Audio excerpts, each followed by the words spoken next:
যারা ছোট ছোট কথা নিয়ে অনেক ভাবে তাদের এই ঘটনাটা একবার হলেও শোনা উচিত। একটি ছেলে সারা দিনরাত বসে তার অতীতের ভাবনায় ডুবে থাকতো।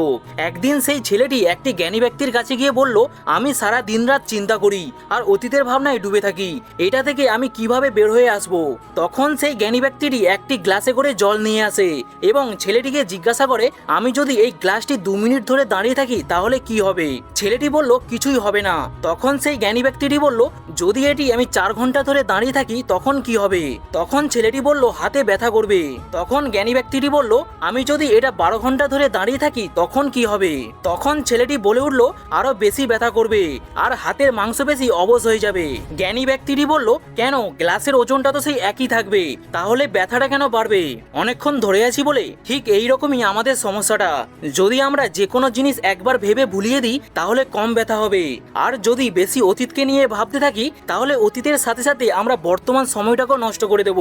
এই জন্য অতীতকে ভুলে বর্তমানে সুন্দরভাবে বাঁচো, এতে তোমার ভবিষ্যৎ আরো সুন্দর হবে। যদি এই ভিডিও থেকে তোমরা কিছু শিখতে পারো তাহলে আমাকে সাবস্ক্রাইব করে রাখো।